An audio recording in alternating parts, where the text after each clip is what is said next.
as parteiras das hebreias, das quais uma se chamava Sifrá e a outra Puá, disse assim: quando ajudardes no parto as hebreias e as virdes sobre os assentos, se for filho, matai-o, mas se for filha, então viva. As parteiras, porém, temeram a Deus e não fizeram como o rei do Egito lhes dissera, antes conservavam os meninos com vida. Antes conservavam os meninos com vida. Então o rei do Egito chamou as parteiras e lhes disse: por que fizeste isso? Por que deixastes viver os meninos? E responderam as parteiras a Faraó: é que as mulheres hebreias não são como as egípcias, são vigorosas e já têm dado à luz a seus filhos antes que as parteiras cheguem a elas.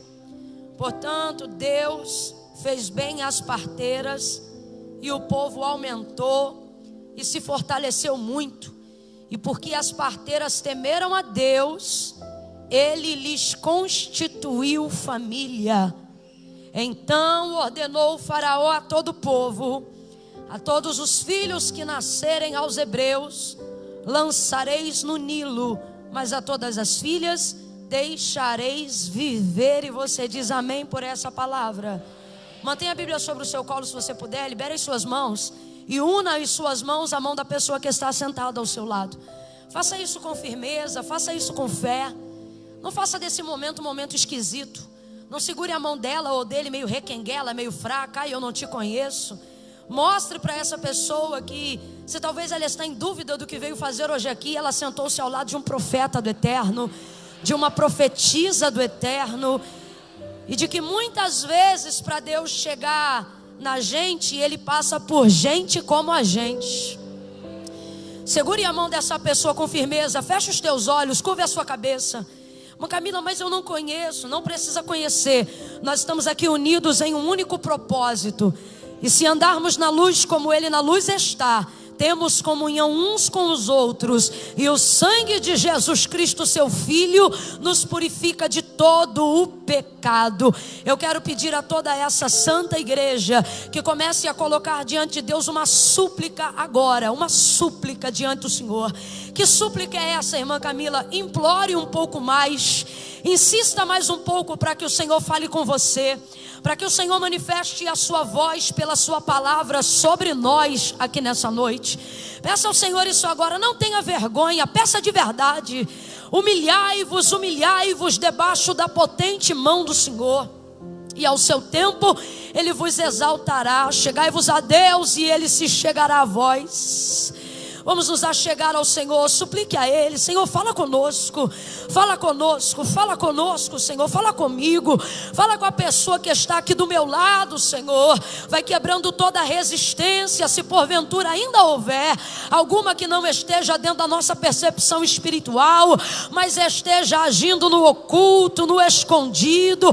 Há poder no Teu nome. Vai passando em revista, Senhor, vai passando em revista esse arraial, no físico e no espiritual, do lado de dentro, do lado de fora, no psique, na emoção. Vai desbloqueando toda a mente que está em resistência ou em cativo. Vai clamando aí, não pare não, não pare não, não pare não.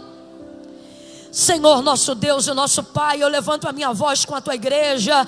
Te agradecemos porque o Senhor tem nos reunido nesse lugar, tem recebido a nossa adoração, e de certo há de manifestar sobre nós a Tua palavra, porque Tu és fiel, porque Tu és misericordioso.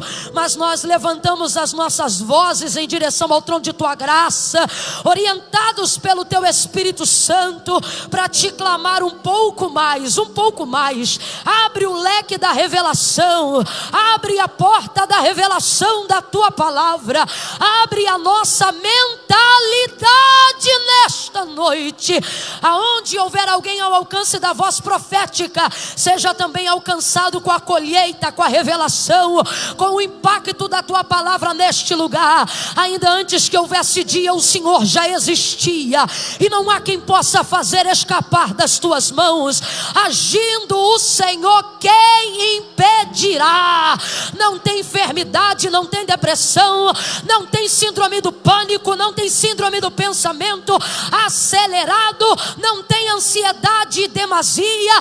Nada e nem ninguém pode impedir a intervenção pelo poder da tua palavra. O céu está aberto sobre nós, Senhor. O acesso está livre. Fala conosco, e Deus, eu acredito em curas e em manifestações pelo poder da tua palavra.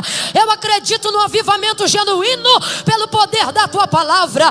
Eu acredito que portas são abertas à medida que uma palavra é liberada. Eu acredito que chaves e estratégias são liberadas pelo poder de uma palavra. Eu acredito que até a mentalidade mais adoecida pode ser visitada com o poder criativo, produtivo da tua palavra. Meu Senhor, passe em revista, e enquanto eu estiver ministrando a tua palavra, eu manifesto em luz o que tu disseste que faria. Tu disseste que levantando as minhas mãos, os enfermos seriam curados. Eu não vou procurar quem está enfermo, a tua palavra o achará e o acertará nesta noite. Glorifica, glorifica, glorifica, glorifica, glorifica o teu nome, e nós te glorificaremos, Senhor. Aniquila toda a força do mal. Vai, Senhor, arrebentando toda resistência, quer seja de ordem física ou espiritual. Fala conosco, Senhor. Nós nos colocamos como Pedro diante de ti nesta hora. Nem carro, nem casa, nem dinheiro. A prioridade é a tua palavra. A prioridade é a tua palavra. E como Pedro, nós nos colocamos diante do teu altar. Para quem iremos nós, se só tu tens palavra de vida eterna? Fala, fala, fala, fala, fala, fala, fala, fala como nunca falaste. Fala de um jeito diferente hoje aqui, e glorifica o teu nome, em nome de Jesus. Aperta mais forte a mão do seu irmão e diga: fala, Deus, fala conosco, Senhor, em nome de Jesus. Quem concorda, diga: oh, amém, aleluia, oh, aleluia, oh, glória.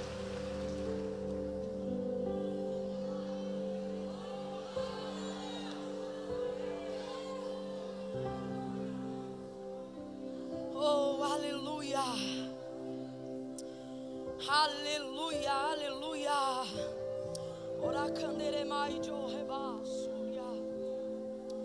Aleluia, glória a Deus.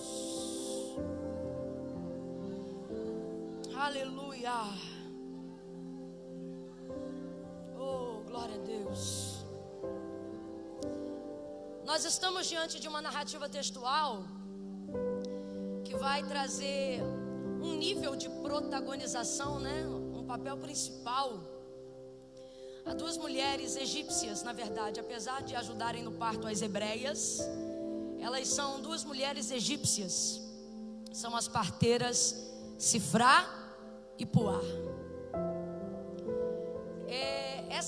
Essas mulheres, acredito que de tanto conviverem no seu dia a dia, no seu ofício e no trabalho com as hebreias, acabaram desenvolvendo uma cultura bem própria e típica dos adoradores do Deus de Israel, do Deus dos hebreus. E isso é muito claro no texto, porque apesar de serem egípcias, o texto diz que ambas eram tementes a Deus. E é o Deus de Israel, o Deus de Abraão, o Deus de Isaac, o Deus de Jacó. Convivência com os hebreus dá nisso, não importa o quão egípcio seja, né?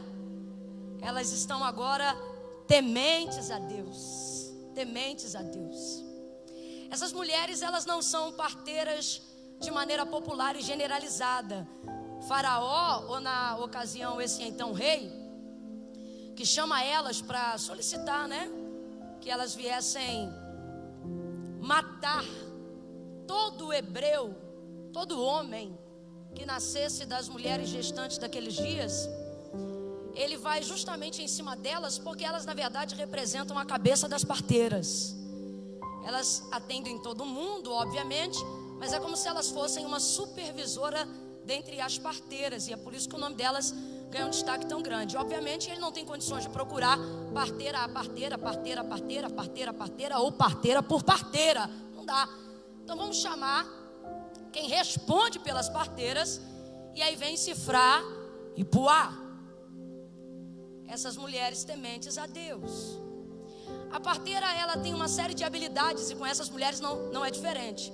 Inclusive elas já têm as habilidades de parteiras extremamente polidas e bem desenvolvidas. Não é à toa que elas são chefe entre a comitiva das parteiras.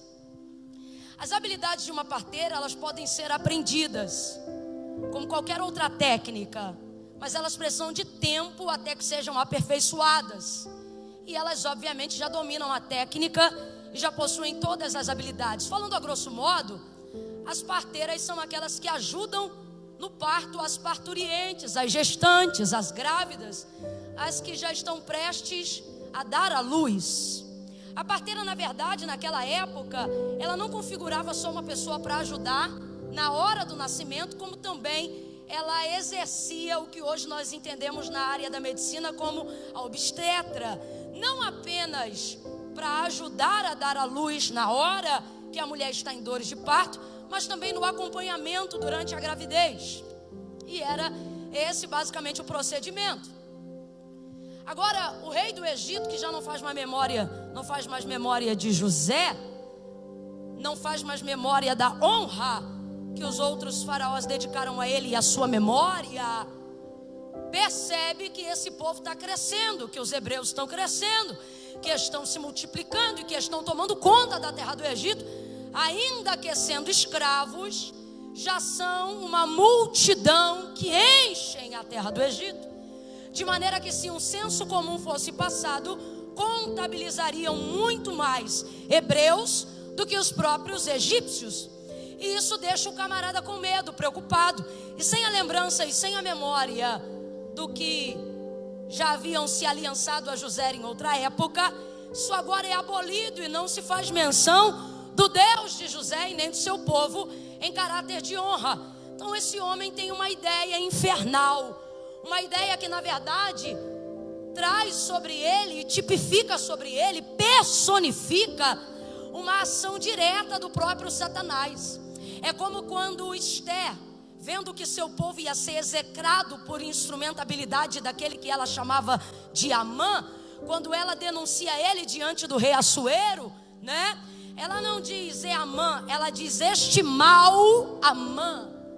Mal com U, ela está personificando nele a execução da maldade. Eu costumo dizer a grosso modo que Amã é casa vazia, é aquela pessoa que Satanás entra para executar nele a sua vontade. Jesus falou abertamente sobre isso, acerca de uma casa vazia, se trazem então outros para que dominem sobre ela. E o termo 7 é colocação de todos quanto couberem lá dentro. Tem pessoas que infelizmente elas atuam dentro desse papel na sociedade, não só espiritual, na vida comum. Elas são casas vazias a quem Satanás as usa para executar a plenitude da sua vontade. Este homem, este faraó, ele é literalmente isso, uma casa vazia. Alguém a quem Satanás vê autoridade, alguém a quem Satanás vê autarquia, alguém a quem Satanás sabe, alguém a quem o inimigo sabe que pode usar para chancelar a sua vontade. Nisso a gente já começa a entender que Satanás procura pessoas com habilidades específicas para atender seus propósitos nefastos. Mas Camila, o que você está dizendo? Estou dizendo que Satanás não procura só ralé, Satanás não procura só quem está à margem da sociedade, Satanás não procura só quem está no limbo social. Pelo contrário, se você está hoje aqui bem espiritualmente, bem financeiramente, bem sentimentalmente, pode ter certeza, isso te torna um alvo do inferno. Por quê, irmã Camila? Porque ele quer os bons, porque ele depende de pessoas específicas, com habilidades específicas, em lugares específicos, para ter uma atuação cirúrgica. Então Satanás, o inimigo, o adversário das nossas almas, não é a primeira vez, mas é por causa disso que eu tenho liberdade para poder chamar esse faraó de casa vazia. Ele deseja personificar a essência do mal. Não é a primeira vez que ele faz isso. Ele fez isso no Éden. E é isso que você precisa entender. A escolha do inimigo não é uma escolha aleatória. Ah, irmã Camila, o inimigo só está pegando quem está de bobeira. Não, quem está de bobeira ele entra mais fácil. Mas o inimigo tem as suas escolhas.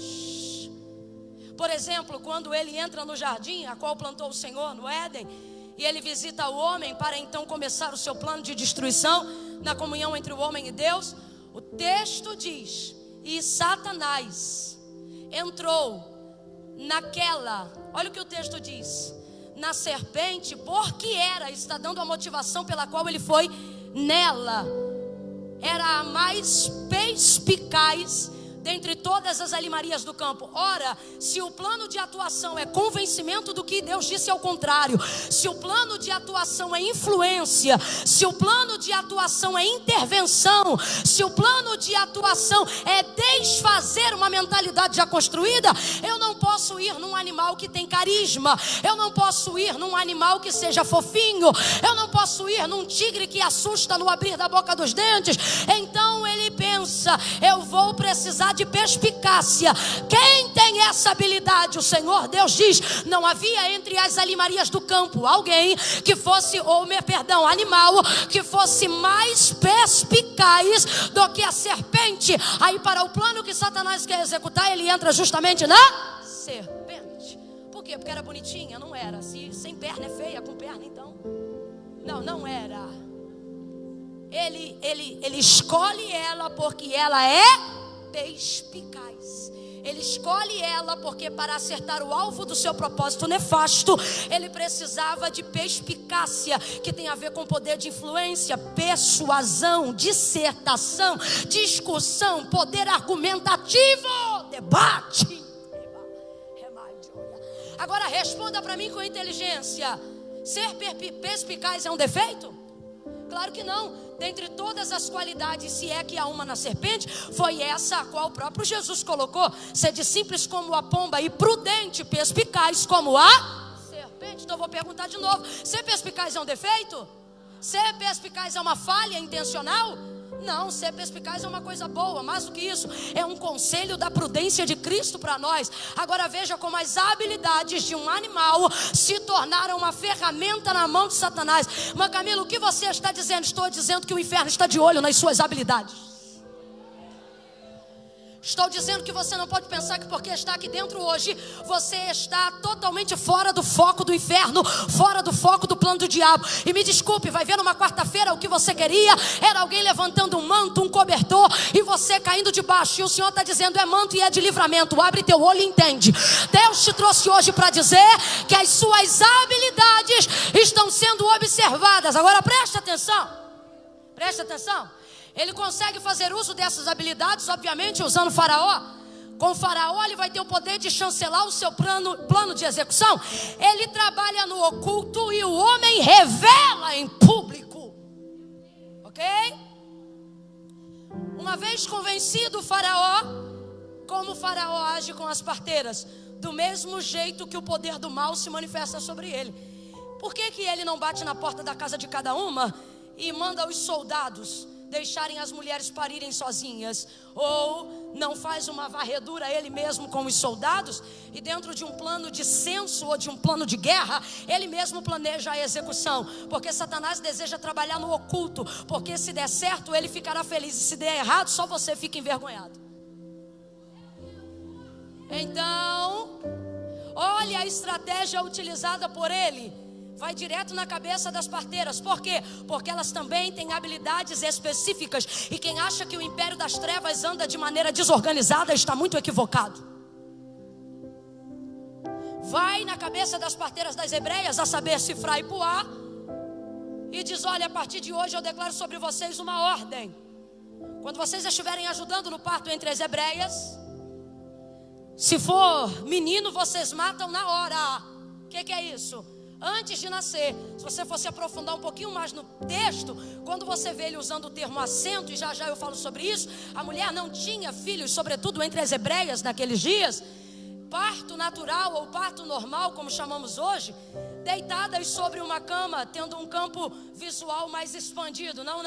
Eram como as índias fazem até hoje na Amazônia, sentada de cócoras. Só que para que isso não ficasse desconfortável, na altura do cóccix, um pouco mais abaixo, colocava-se então um banquinho com um pouco mais ou menos de 2 palmos de uma mão feminina.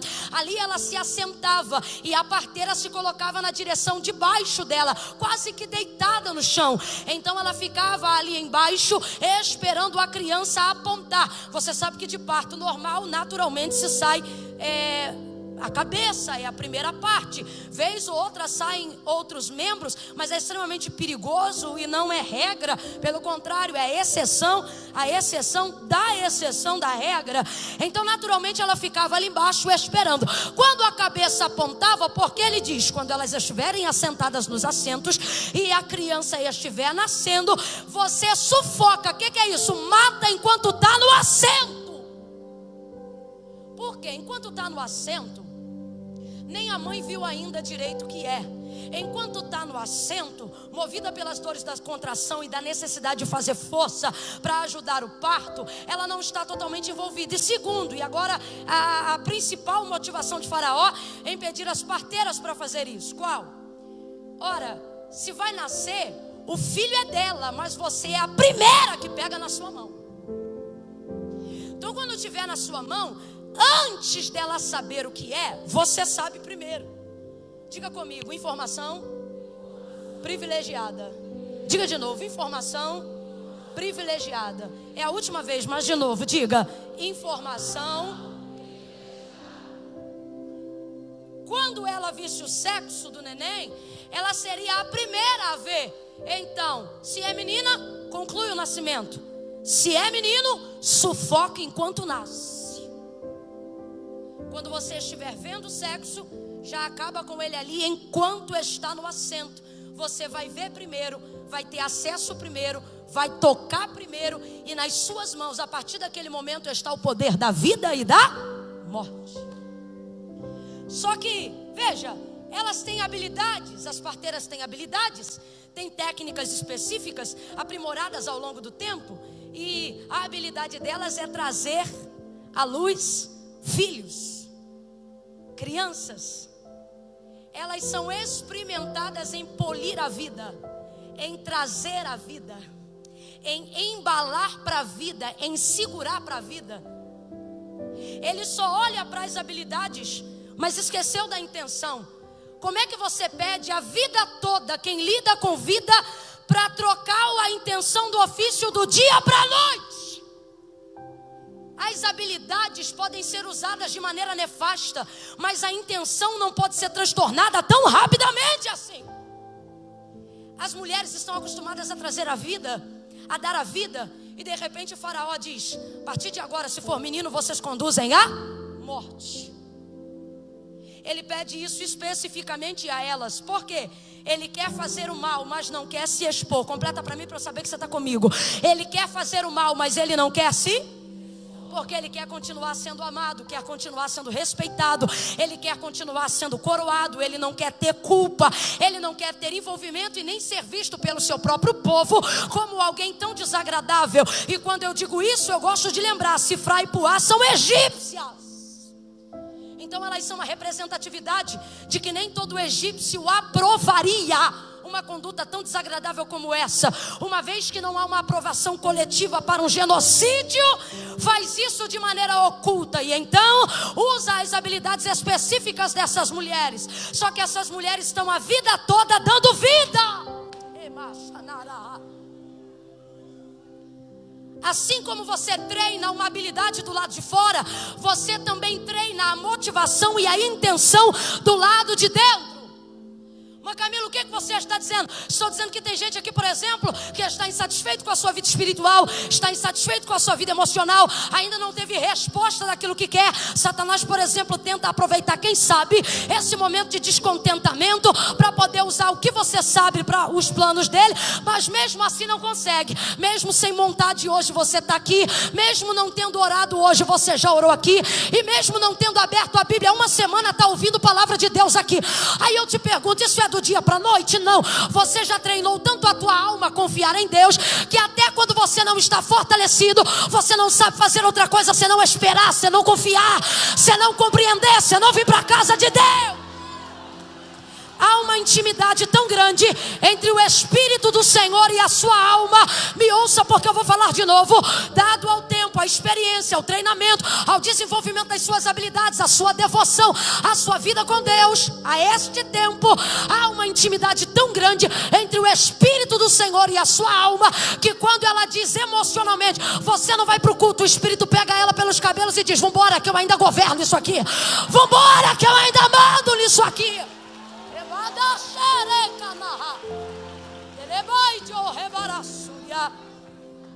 Agora ele vai no cerne da questão, utilizar as técnicas dela, as habilidades dela. E se tem uma coisa que ajuda a gente a desenvolver técnicas, habilidades, entendimento, experiência, é o nosso convívio no reino de Deus. Quem aqui não sabia que cantava, levanta a mão. Mas Camila, eu não sabia que cantava. Quem continua não sabendo, mas canta mesmo assim?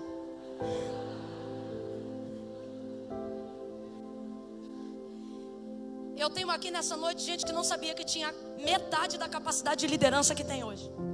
Sim ou não? Sim ou não? Eu tenho gente aqui que se pegasse o microfone antigamente, ao invés de agradecer a oportunidade, já estava entregando o microfone, se tremendo todo. E hoje, se a gente não botar o reloginho, não cala a boca nunca mais. Sim ou não? O reino de Deus está em expansão. O que nós chamamos de coaching hoje já é técnica usada por Deus. Há muito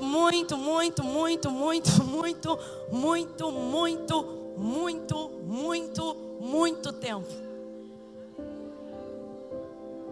Você está aqui e está em desenvolvimento. Deus já olhou as suas habilidades, porque você não é alvo só do inferno. Você só se tornou alvo do inferno porque Deus te viu primeiro. Mas Camilo, o que você está dizendo? Estou dizendo que antes do diabo tentar projetar alguma coisa na sua vida, é porque ele já viu um plano de Deus antes de você nascer. Há um plano de Deus sobre a sua vida. Você quer ver? João, capítulo de número 9. Jesus vai passando, aí o texto diz assim: e passando Jesus viu um cego. E passando Jesus viu um homem, vírgula, cego de nascença. Aí Jesus parou e ficou olhando ele. Aí os discípulos, vendo que Jesus parou para olhar o homem, mesmo que não falando nada, começaram então a fazer da vida do homem tese teológica, cheia de misticismo da cultura judaizante, perguntando: Rabi, quem pecou? Ele ou os pais dele para que nascesse cego? Olha, Rabi, quem pecou? Mestre, quem pecou? Ele ou os pais dele para que nascesse cego? Isso não é uma pergunta, isso é um julgamento travestido de pergunta. Quem pergunta deixa o outro falar, não afirma o que quer saber. Eles estão dizendo: pode falar, ou é ele ou é os pais, porque um dos dois foram. Aí Jesus vira e diz: nem ele nem os pais. Agora, o que é interessante a gente avaliar dentro desse contexto? Jesus curou uma série de outros enfermos, leprosos, paralíticos, surdos e até outros cegos, por que não dizer o cego de Betsaida? Eles nunca fizeram da vida de nenhuma dessas pessoas debate para tese teológica, nenhum. Eles não perguntaram o leproso por que era leproso, não perguntaram o cego de Betsaida por que era cego, não perguntaram ao paralítico por que não andava, e nem aos endemoniados por que ficavam endemoniados. Mas quanto a este cego, diz João que todos pararam e começaram a debater: Rabi, quem pecou? Este ou os teus pais para que nascesse cego? Jesus diz: nem ele dele, nem os pais dele. Isso aconteceu para que se manifeste nele a glória do meu Pai que está no céu. Olha isso. Logo você vê que o interesse deles em saber do cego não é porque a enfermidade do cego lhe chamou a atenção. Até porque a enfermidade não lhe chamou a atenção coisa nenhuma. O texto diz que Jesus vê um homem, só eles veem um cego. O texto diz, e passando Jesus viu o homem. Homem aqui, no grego, está falando da sua humanidade e não da sua sexualidade. Então Jesus está dizendo, antes de ver o enfermo, eu vi o homem, eu vi a sua humanidade. Os discípulos passam pelo mesmo homem e não veem a sua humanidade, porque deixam aquilo que ele faz tomar conta da identidade de quem ele é. E ao invés de dizerem, por que este homem é cego? Não, porque ele é cego. Olham para ele e querem fazer um debate da vida dele. Por que é cego? Por que está enfermo? Você nunca parou para entender isso? Você já viu? Todos os outros enfermos nunca disseram nada, mas acerca desse cego, eles querem saber. E a gente fica indignado quando percebe que todo mundo quer saber. Quando a gente estava com a vida toda errada, cego nas enfermidades do pecado, ninguém quer saber de nada. Ninguém quer saber com que dinheiro tu paga a tua cerveja. Ninguém quer saber se o carro é teu. Ninguém quer saber se a mulher que tu está andando é tua. É você, é Jesus olhar para você. E as pessoas imediatamente querem saber se essa aliança é de noivado ou é de casamento, se esse carro é o primeiro ou é o outro. Elas querem levantar todas as informações. E a gente fica sem dormir, perturbado. Por quê? Porque a gente está vendo que começaram a falar, quando na verdade a gente deveria ir para casa e dormir tranquilamente, porque a gente não fez a equação. Qual? Quando eu estava aqui mendigando, ninguém queria saber porque eu estava assim, e de repente todo mundo quer saber porque eu estou assim. Você não está entendendo? A preocupação deles não é com você. A preocupação deles é o que ele viu em você. Eu quero entender o que ele viu em você. O que ele viu em você. Eu quero entender. Queriam entender isso.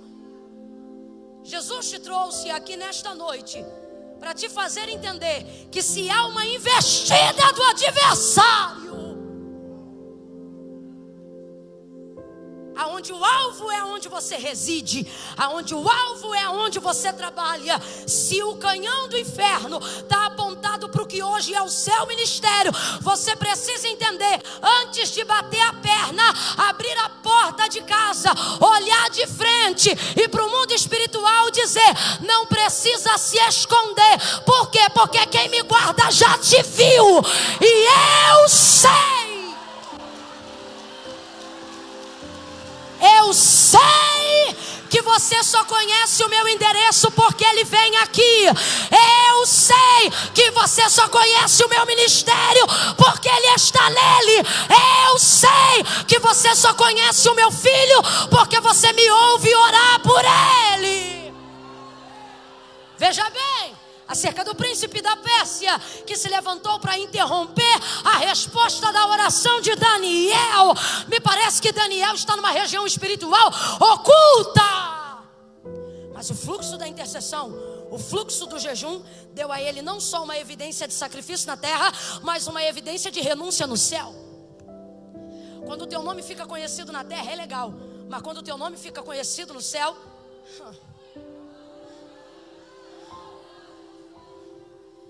é legal e é extremamente perigoso. Eu me lembro que houve épocas na minha vida que eu precisava orar em secreto, porque eu me sentia tão cercada por espíritos malignos me acompanhando em determinados estados. Acredite se quiser, eu não conseguia dormir. Foi quase um ano de batalha espiritual, até que Deus me deu uma chave de oração no secreto, para que então pelejasse por mim no oculto e eu tivesse recompensa pública quando chegasse nos lugares. Descansada, sem perturbação, em quarto de hotel, sem dificuldade, sem levante, porque esta carne não aguenta um embate diário. Eles não dormem, eles não comem, mas a gente precisa. Então um dia dizendo, Deus, eu não aguento mais, Deus me deu uma chave de oração, uma estratégia para que eu saísse do radar deles. Eu orei esta oração e o Senhor mudou esta situação. Mas hoje, me lembrando desse tempo, eu percebo que a evidência que Deus me deu é que fez com que eles vissem o que estava acontecendo. Volta agora para Daniel. Daniel todavia orou, mas nessa ocasião ele aumentou o fluxo de intercessão. Isso lhe deu muita evidência. Quando o Senhor veio com a resposta, o príncipe da Pérsia se levantou. Deus teve que enviar Miguel para repreendê-lo no nome do Senhor. Agora diga, por que não irrompeu antes? Ora, porque só viu o canal, não pela petição, mas pela resposta. Ah, não, vou falar de novo. Por que já que era para interromper, de vez de tentar intervir na resposta, não intervia na intercessão? Não embaçava a intercessão. Se tudo que a gente está falando é numa atmosfera abstrata, porém real, por que então não é mais fácil? Não, é porque isso aqui, estava indo no secreto, agora isso aqui é em público. A palavra do Senhor diz: ora ao teu pai em secreto e ele te recompensará em... Aí então, quando o inimigo tenta irromper, vendo que você é um alvo, de vez de bater uma perna na outra e tremer, você tem que adorar. É porque ele já viu a localização da resposta. É porque ele já sabe para quem é o milagre. Pega na mão de quem está do teu lado. Eu estou sentindo graça de Deus aqui. Pega com vontade, aperta. Ai, meu Deus do céu, aperta. Sacode essa pessoa. Sacode até ela entender que cadeira de igreja não é para descansar. Quer descansar? Descansa em casa. Aqui você veio para guerrear. Pega na mão dela e diga: se o inferno te viu, sacode e diz: se o inferno te viu, o céu já mandou a resposta.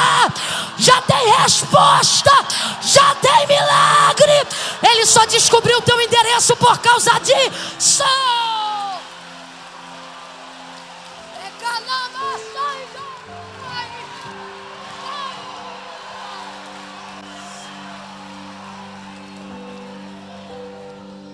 Volta para as parteiras. Por que elas são alvo da técnica? Por que um homem poderoso como ele vai a mulheres como elas? Por que alguém tão alto desce a última casta da sociedade? Nada contra, pelo contrário, elas são a protagonista do que eu estou pregando na noite debaixo do sangue de Jesus.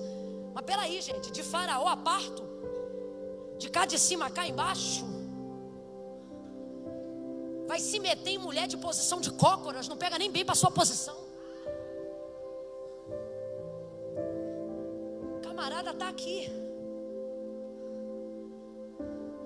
mas ele vem parar aqui.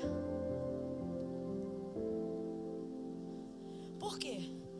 Porque elas podem estar aqui e eu posso estar aqui, mas elas entram aonde eu não entro. A questão aqui, apóstolo, não é dinheiro, não é riqueza, não é poder. Aqui, melhor dizendo, o poder não é dinheiro, o poder é conhecimento. Por que ele vai a elas? Dentre tantas habilidades e tantas técnicas, vamos aqui falar rapidamente sobre algumas. Primeiro, já falei sobre ela, acesso. Elas têm o poder de entrar aonde ele não entra. Isso fala de quê? Acesso. Acesso. Você diz: irmã Camila, eu não sei porque eu estou sendo tão perseguida. Porque dadas as habilidades e as técnicas que o Espírito desenvolveu em você, casa que não abre para ninguém, está aberta as duas portas com um chazinho na mesa dizendo: vem cá aqui, senta aqui, conversa comigo, fala para mim do que você precisa, o que você quer. Diga comigo: acesso. Essas mulheres, por causa das habilidades que elas possuem, elas têm acesso. E que acesso é esse? É acesso de confiança. Por que confiança? Porque elas têm entrada liberada em casas de pessoas que elas nem têm tanta intimidade assim, mas elas têm confiança no maior momento de dor da vida dessas mulheres, no maior momento de fragilidade da vida dessas mulheres. Elas não querem ver o marido, elas não querem, não, elas só querem ver a parteira. Então entra a parteira quando? No maior momento de dor e de fragilidade da vida delas. Ah, meu irmão, se você já acompanhou um parto, as mulheres que estão aqui, se já acompanharam um parto, ou se já fizeram um, ou já tiveram um, sabem do que eu estou falando. É uma dor absurda, sim ou não? Você pergunta para a mulher que teve filho em parto normal: como é que foi a dor? Explica aí. Ela diz: eu não sei explicar. Ela resume dessa maneira, como algo que não pode ser explicado, né? Doeu muito. Não sei nem qual é o nome que dá para aquilo. A coisa é tão difícil que acerca da angústia e das coisas escatológicas que ainda estão por vir, Por vezes, a contorção desse mundo é comparada à contração de uma mulher. Dores de parto e angústia. A dor do parto vem acompanhada de uma angústia incontrolável. É nessa hora que as parteiras entram. E aquilo que é perturbador a alguém que não tem as técnicas delas, para elas é extremamente tranquilo. Elas ensinam a respirar. Elas ensinam como superar aquele momento. Agora vamos entrar para o contexto espiritual. Quem são as parteiras? São as mães? Não. As mães são as parturientes. Quem são as parteiras? Elas vão ajudar alguém que está gerando a tornar e a trazer vida para aquilo que está incubado. A mulher está gerando. Quando chega a ocasião dela dar à luz, ela é tomada por muita angústia, por muita dor e por muita fragilidade. Nessa hora, ela precisa de um agente facilitador. Ela precisa de alguém que possui as técnicas e as habilidades de uma parteira. É tudo que ela quer. Uma parteira. Vamos lá, é tudo que ela quer. Ela quer uma. Quem está gerando precisa de uma parteira. Quem está em vésperas de dar à luz precisa de uma parteira. Faraó sabe disso. Então ele vai usar todas as habilidades que elas têm para sufocarem essas crianças do sexo masculino, bem na hora do seu nascimento. Então veja, aquilo que era para ser celebração, ele queria que virasse o seu maior momento de dor. Ele quer matar os sonhos. Ele quer destruir uma semeadura de 9 meses. Na verdade, não apenas de 9 meses, mas de toda uma vida de expectativa que precede e que logo a mais virá. Acaba com tudo. Quais são suas habilidades? Confiança, acesso, informação privilegiada. Deus me trouxe aqui para despertar algumas pessoas.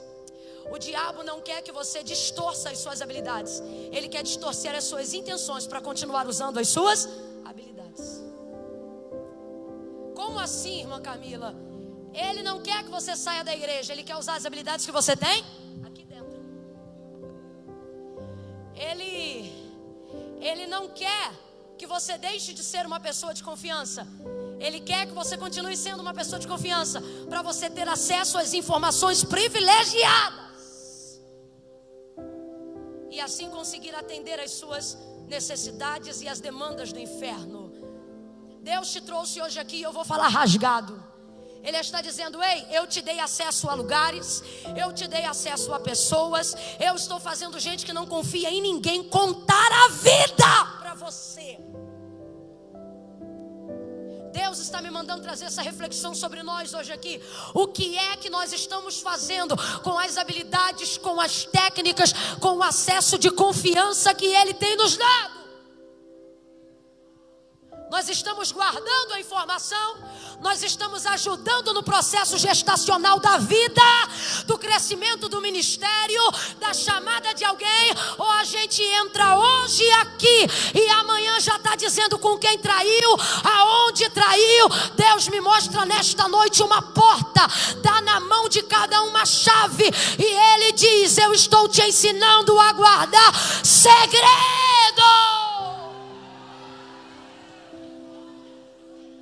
Tudo o que elas querem é uma parteira, porque elas precisam de habilidades específicas. Abra comigo a sua Bíblia sem preguiça no livro do profeta Ezequiel, imediatamente.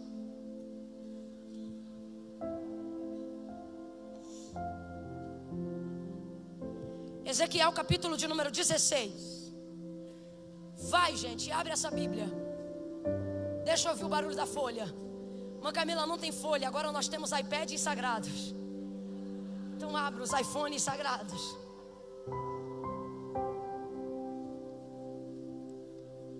Escute isso. Capítulo 16 do livro do profeta Ezequiel. Para você que pensa que ser parteira é ser qualquer coisa, Deus se coloca no lugar de uma parteira quando Ele fala com Israel. Deus assume o ofício de uma parteira quando Ele fala sobre o nascimento de Israel. Quem está me ouvindo, diga amém. Olha o que diz o Senhor. Na época em que Ezequiel, erguido por Deus no cativeiro babilônico, olha o que o Senhor vai falar com ele. Você vai ver agora Deus se fazendo no ofício de uma parteira, para falar sobre como ele agiu no nascimento de Israel. Quem é Israel, gente? Gente, Israel é a nação escolhida do Senhor, é a menina dos seus olhos. Alguém diz assim: nós somos porque eles não foram. Não, nós só somos por causa deles, senão não seríamos nada. Então veja bem, não se pode interromper o processo vital de quem Deus mandou nascer. Quando você interrompe uma vida, você não interrompe só ela. Escute isso aqui, olhe para mim. Quando você interrompe um ministério, você não interrompe só um pregador, só um pastor. Quando você interrompe uma igreja, você não interrompe só uma igreja, você interrompe tudo o que vem depois daquilo dali. É Israel. Olha como Deus vai falar e olha o papel que Ele vai se usar para dizer como cuidou de Israel no dia do seu nascimento. Verso 3. E diga: assim diz o Senhor Deus a Jerusalém: quanto à tua origem e ao teu nascimento, eles procedem da terra dos cananeus. Teu pai era amorreu e tua mãe era eteia. Olha o verso 4, gente. Quanto a teu nascimento e no dia em que nasceste, não te foi cortado o umbigo, nem foste lavada com água para a tua purificação, nem tampouco foste esfregada com sal, nem envolta em faixas. Presta atenção que eu vou repetir o 4. Quanto ao teu nascimento, no dia em que tu nasceste, não foi cortado o umbigo, nem foste lavada com água para a tua purificação, e nem tampouco foste esfregada com sal, e nem envolta em faixas, nem se compadeceu de ti olho algum, para te fazer alguma destas coisas. Compadecido de ti, antes fostes lançada em pleno campo, pelo nojo de ti no dia em que tu nasceste. Mas passando eu por ti, te vi banhada no teu sangue, e te disse: ainda que estejas no teu sangue, vive. Eu te disse: ainda estás no sangue, mas vive. Eu te fiz multiplicar como o renovo do campo, e cresceste e te engrandecestes, e alcançaste grande formosura, e formaram-se os teus seios, e cresceu o teu cabelo. Contudo tu estavas nua e descoberta. Mas passando eu por ti, olhei, vi que o teu tempo era de amores, estendi sobre ti a aba do meu manto, e cobri a tua nudez. Dei-te em juramento, e entrei em aliança contigo, diz o Senhor, e então tu ficaste sendo minha. Lá no verso 4, onde eu repeti, é aqui que Deus entra com os procedimentos de uma parteira, para poder dizer como cuidou para que Israel tivesse continuidade à sua vida e ela não fosse interrompida. Palavras-chave do verso 4, ele diz: quanto ao teu nascimento, no dia em que tu nasceste, não te foi cortado o umbigo, nem foste lavada com água, nem tampouco foste esfregada com sal, nem foste envolvida em faixa. Olha o texto, gente. O que o texto está dizendo é: ninguém se compadeceu de ti. E os procedimentos naturais. Que procedimentos? Cortar, lavar, esfregar e enfaixar. As 4 técnicas pré-estabelecidas na antiguidade para a formatura de uma parteira. Olha o que Deus está dizendo. Tu estavas abandonada no campo, banhada no teu sangue. Por causa disso tinham nojo de ti. Nas entrelinhas, só para a gente entender o contexto, Deus está dizendo: não teve uma parteira que se compadecesse de ti, uma vez que tua mãe e teu pai te lançaram no campo. Ele vai usar os procedimentos que formam uma parteira. Por quê? O que ele está dizendo? No dia em que você nasceu, alguém tinha que ter te cortado o umbigo, o cordão umbilical. No dia em que você nasceu, depois disso você precisava ser lavada. Em seguida, era natural que tu fostes esfregada com sal, mas isso não aconteceu. E por fim, que tu fostes enfaixada, protegida, coberta. Então, irmã Camila, quais são os passos para se tornar uma parteira? Vem comigo e diga: corta, lava, esfrega e enfaixa. Diz de novo: corta, lava, esfrega e enfaixa. Vai sozinho.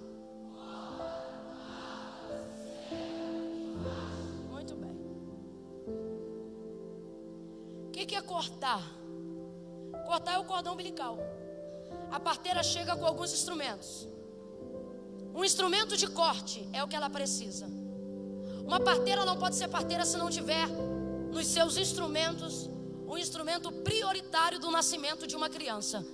Instrumento de corte: uma faca, uma lâmina, uma tesoura, um canivete ou até uma espada nos tempos antigos. Deus trouxe alguém hoje aqui para dizer: eu não chamei você para as suas habilidades atenderem a propósitos infernais. Eu não chamei você aqui para o seu acesso de confiança trazer vergonha na casa das pessoas.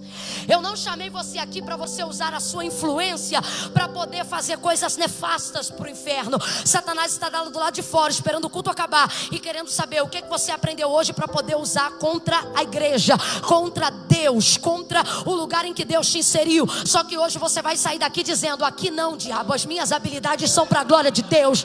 Deus me chamou para a vida. Levanta a mão direita o mais alto que você puder, levanta a esquerda junto com a direita. Isso. Quando eu contar até 3, você vai impor as mãos sobre o ombro da pessoa que está do seu lado. Calma, no 3. Quando eu disser 3, você vai trazer a sua mão no ombro de quem está. Mas não é assim não, é assim, ó. Vai vir por trás, vai botar o peso da mão no ombro do teu irmão e vai dizer para essa pessoa: Deus te chamou para a vida. Vamos lá? 1, 2, 3, vai! Sacode ela e diz: tuas habilidades são para a vida, tua voz é para a vida, o teu poder de influência é para a vida, a unção que Deus te deu é para a vida, o teu louvor é para a vida, a tua pregação é para a vida, a sabedoria é para a vida, o conselho é para a vida. Deus te chamou para dar vida. Grita comigo: vida! Tá fraco, diga vida. Você não pode sair daqui nessa noite sem um instrumento de corte. Eu imploro a Deus que coloque hoje na sua aljava, na sua bolsa, 4 instrumentos para você não sair mais de hoje aqui sem eles. Deus está mandando perguntar a alguém: você trouxe o de corte? Porque se não trouxe, tem aqui, você leva. Leva. Palavra. No nosso contexto, isso aqui é a palavra. Ela não tem apenas o poder de dar, mas também o poder de tirar.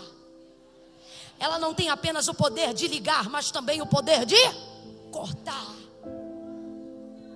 A parteira, quando chegava na casa de uma parturiente, ela tinha que ter um instrumento de corte. E o que ela tem que cortar?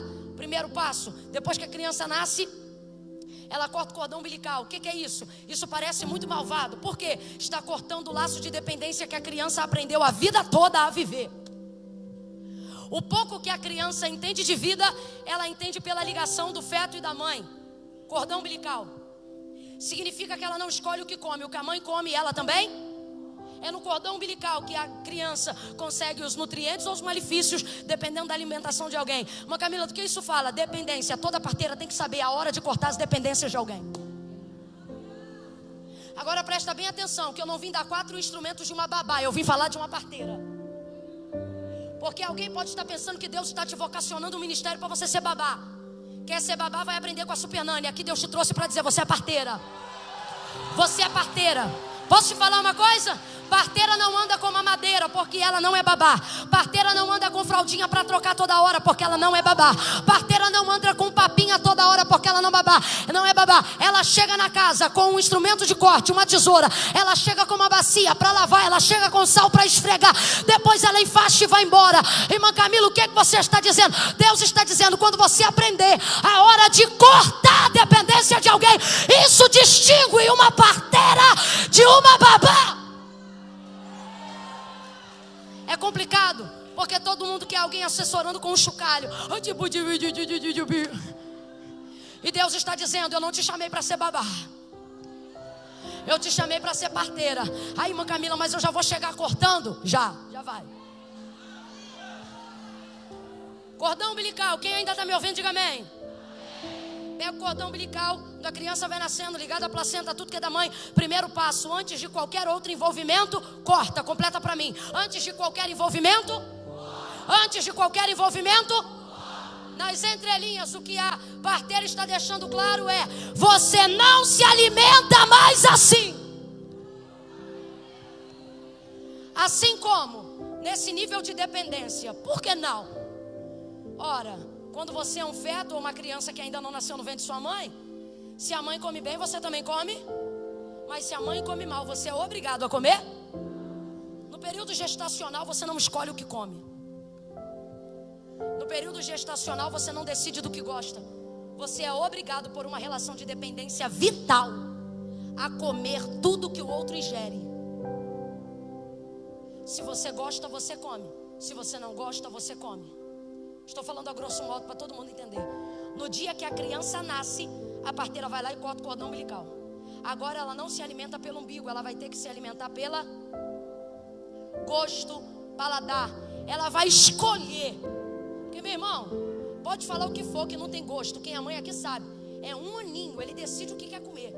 Aí você diz assim, não, ele não come isso. Aí diz, força que come sim, ele começa a fazer vômito. Sim ou não? Também tem paladar, tem gosto. Pode ser pequeno, mas tem poder de escolha. É claro que a mãe cuida da dieta, determina o que vai passar e o que não vai. Mas tem coisa que ele decide não comer e ele não. Tanto que tem gente que cresce aí, depois você diz, fulano não come isso desde pequenininho, nunca gostou. Tem explicação? Não tem critério. Qual escolha? Não gostou. Ela corta. Por que tem que cortar? Tem que cortar porque agora você não é obrigado a comer o que o outro come. Maturidade da vida. Quem é a parteira? Ela traz a você o entendimento de que você precisa saber o que é provado no paladar. Você precisa saber de onde virão os nutrientes. E outra, acabou a culpa de você se sentir mal, sendo-se obrigado a ter que comer e se alimentar do que o outro te obriga. O corte do cordão umbilical é severo, mas é libertador. Deus trouxe algumas pessoas hoje aqui para instruírem outras pessoas que não estão aqui a dizerem, ei, eu vou ser um pouco severo, mas isso te será libertador.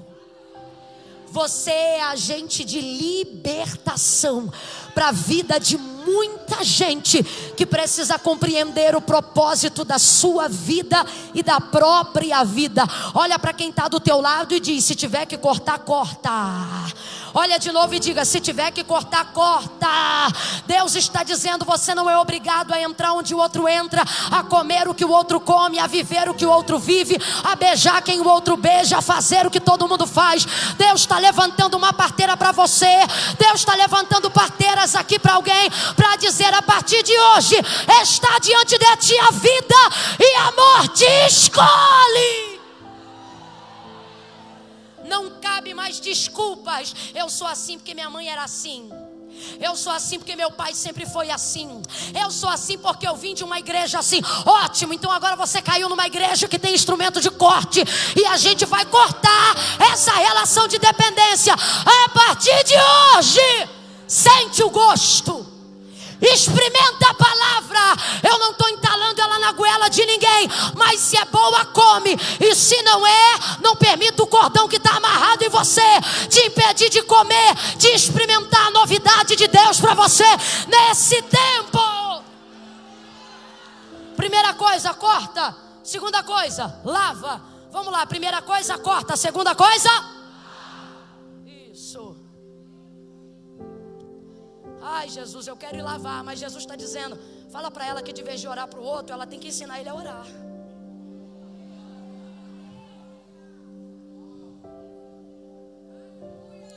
Você vai fazer um propósito, uma campanha na igreja, vai subir um monte, eu sei lá. Ela está lá varrendo a calçada, ele está lá jogando videogame. Ora por mim. Se é cordão umbilical. No dia que tu tirar aquele PlayStation da tomada e falar, toma banho agora, vamos embora. Ele vai entender o que é ter uma mãe com instrumento de corte, o que é ter um pai com instrumento de corte na vida. Eu não aguento não. É criança de 12 anos ainda sendo tratado como bebezinho. Ai, filho, ele trabalha de segunda a sexta. Ou então ele estuda. Ai, acorda muito cedo. Escola dominical, deixa o bichinho dormir. Vai virar um bichinho mesmo. Um bichinho. Minha mãe sempre foi um doce. Minha mãe, nossa, um doce. Né, mãe? Lembro da minha mãe. Eu doida para minha mãe ser uma babá, mas sempre foi uma parteira. deitado na cama, escola dominical. Quem aceitou Jesus primeiro foi minha mãe. A gente não nasceu um lar evangélico, não. Eu não queria ser crente. Tudo isso aqui é resultado do que eu não queria. Mas com 12 anos você não sabe o que quer. Você vai querer o que querem pra você. Bendita mãe, que sabia o que querer quando eu não sabia nem o que era a vida. Eu me lembro que domingo de manhã, todo mundo estudando direto, um monte de gente não ia. Aí eu acho lindo aquela mãe que senta na beira da cama. Filho, amor. Meu irmão não tinha tempo para isso, gente. Todo mundo trabalhava lá em casa, uma guerra tremenda, uma batalha travada, diabo sapecando para tudo que é lado. Minha mãe virada no giraia, orando, buscando libertação. Veio do candomblé, um monte de amarração lá em casa, lutando com o demônio quase que no braço. Não tinha esse negócio, filha. Era assim na porta a porta que não era porta, era o portal do quarto. Minha mãe passava, bora! Só que a gente já está acostumado, ficava deitado do mesmo jeito. Passava ela de novo da coisa, já falei, hein? Depois outro diz, por que você grita? Não sei. Eu não sei.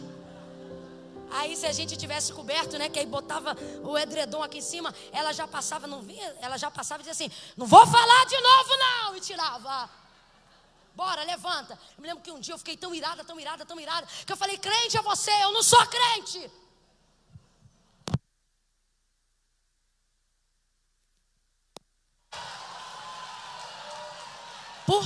Por que vocês são assim, gente? Presta atenção. Quando estiver no louvor, você dá glória quando a luz acaba. Quando o pastor fechar o culto, você arrebenta. Quando alguém estiver pregando, você arrebenta a pessoa. Não faz isso. Se acontecer de novo, cala a boca. Que aí eu vou continuar falando, porque luz não me impede. E aí você ouve. Quando acabar de ser amém, você vira tudo. Entendeu? Se acontecer de novo, você fizer, eu vou te mirar aí onde você está. Eu vou te achar. Então veja bem.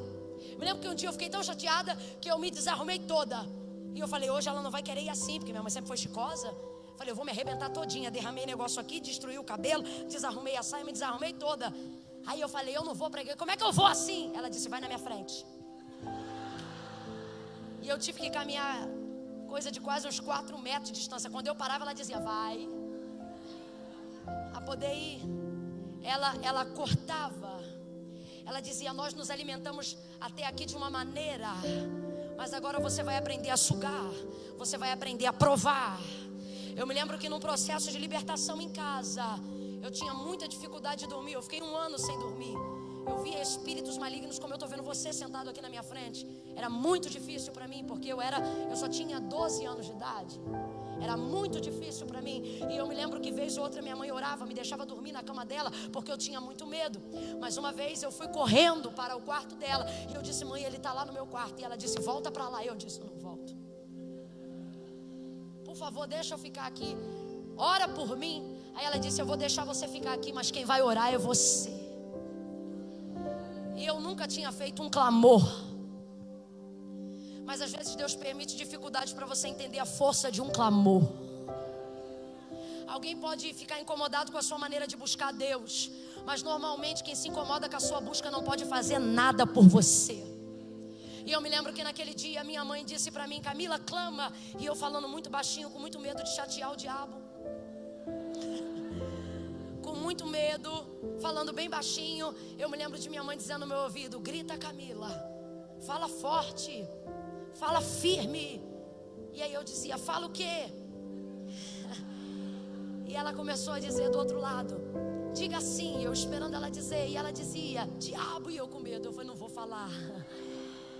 Fala Camila, eu já te vi, eu não quero mais te ver.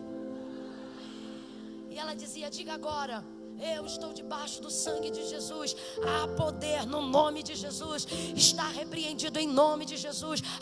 E ela começou a falar. Naquele dia eu entendi a força de um clamor.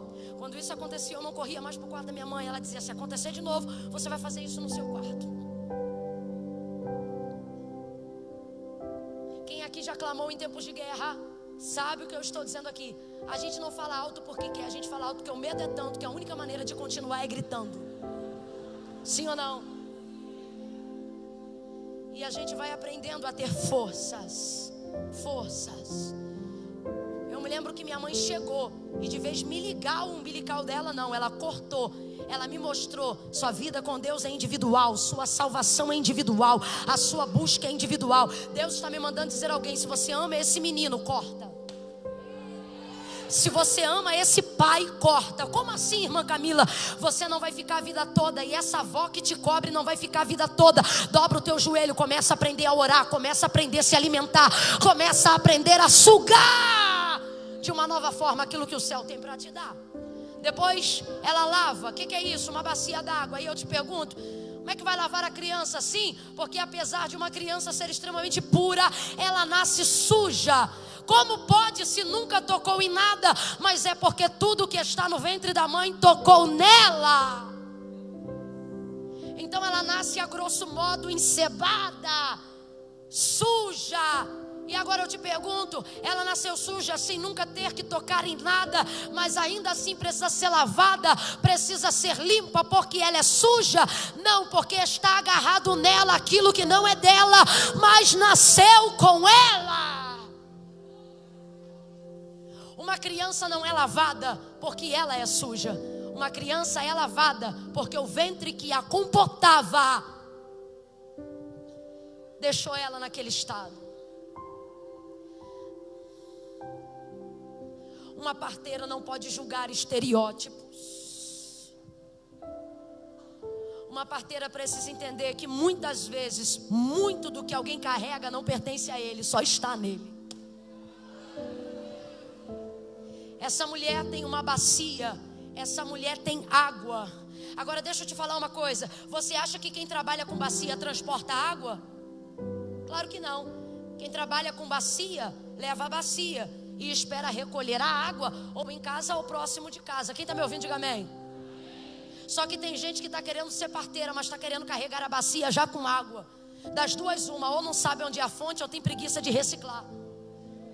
Irmã Camila, o que você está dizendo? A parteira chegava, obviamente, com a bacia vazia, procurava onde tinha água e enchia a água, e enchia a bacia de água. Ali ela dava um banho na criança e jogava água depois do nascimento para a criança. Jogava água, limpava a criança. A água da bacia ficava. Então essa água vai embora. E a minha bacia vai ser lavada. E quando eu for usar de novo, eu busco mais água. Deus está dizendo: tem gente com medo da própria bacia e está deixando os meninos ficarem sujos, com medo de se sujar. Será que você não sabe onde tem uma fonte? Não, eu vou falar mais rasgado. É gente que tem medo de tocar em quem precisa ser lavado porque tem medo de ficar sujo. É gente que tem medo de ajudar quem precisa ser ajudado porque tem medo de ficar mal falado. Deus está dizendo: a água é minha, a bacia é sua. Deus está dizendo: a água é minha, a bacia é sua. O que Ele está dizendo? Ora, vamos fazer o casamento perfeito. Você tem a bacia, eu tenho a água. Joga a água na bacia e a sujeira joga na água, e depois a água vai fora. E você busca de novo a água que limpou ele, lava a tua bacia. A água que limpou ele, enche a tua bacia. Levanta a tua mão se você sabe onde é a fonte e deixa ele limpar, deixa ele lavar, deixa ele encher. Mas não. O que vão dizer da minha bacia? O que vão dizer do meu ministério? Aí vez ou outro vem alguém também querendo banalizar o comportamento de Jesus e diz: olha, mas Jesus andava com todo mundo. Não, era todo mundo que queria andar com Jesus.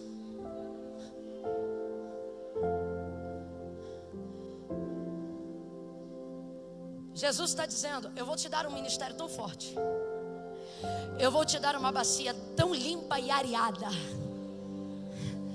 que não importa as vezes que você vai ter que passar água de quem você limpou lá dentro. Todo mundo, ao invés de olhar e olhar para você e dizer: a bacia está suja, vai dizer: ele limpou mais alguém, ela limpou mais alguém. Você está entendendo o que Deus está falando aqui hoje? Jesus pega uma bacia, coloca uma toalha e ele diz que vai lavar os pés dos seus discípulos. Pedro diz assim: tu não me lavarás.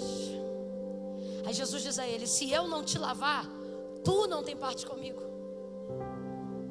Aí Pedro diz: então não lava só o pé não, a cabeça, o braço e o corpo inteiro.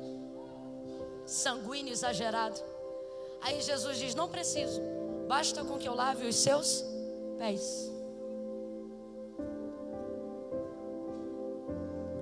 Jesus se propõe a lavá-lo. Ele entende que para ter parte com Jesus ele precisa ser lavado. Tem gente que é boa, mas precisa ser lavada.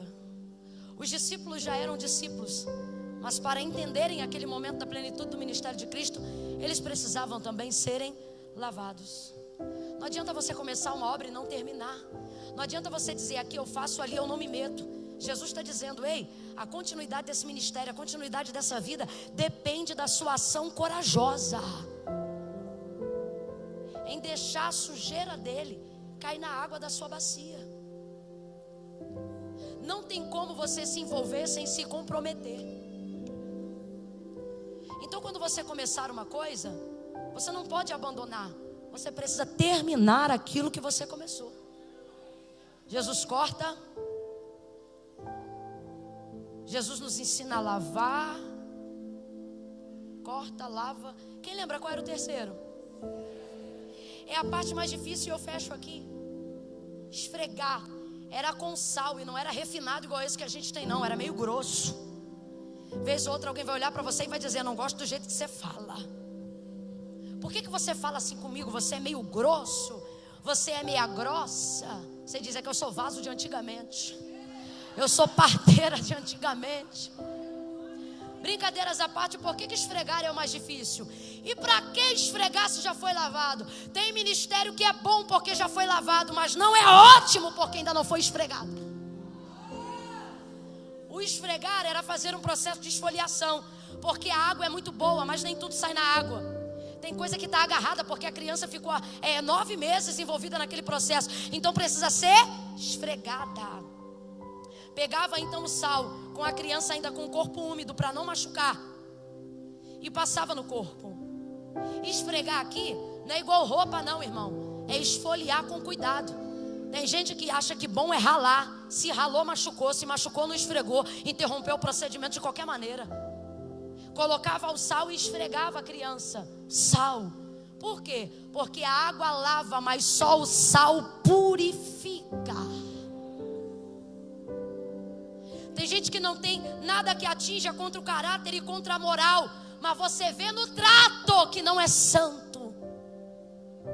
Eu já sentei ao redor de mesa de gente que eu me levantei imediatamente. Eu não tinha nada para apontar diretamente do que fazia, mas o trato não era puro. Sabe, gente que tudo é chocarrice, tudo é mentira, tudo é engano. Eu via: meu Deus, como é que pode? O que é isto? Não é puro. Esfregar é tão difícil porque demanda repetição de processo. Se de tudo que eu preguei você não ouviu, dê atenção a isso agora, porque quando eu estava sentada ali, o Senhor falou comigo que esta igreja está na fase do esfrega. É a parte mais cansativa. Quando?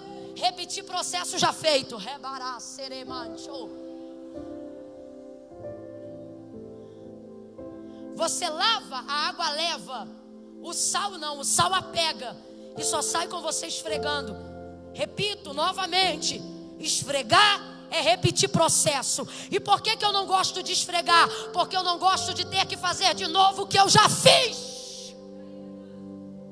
Tem gente na sua vida, tem gente na sua casa, tem gente na sua igreja que você já cortou, já lavou, já orou, já intercedeu. E quando você pensa, é uma flecha na aljava, vai arrebentar, ele faz alguma coisa de novo, ela faz alguma coisa de novo e te obriga a orar de novo, interceder de novo, jejuar de novo, esfregar de novo.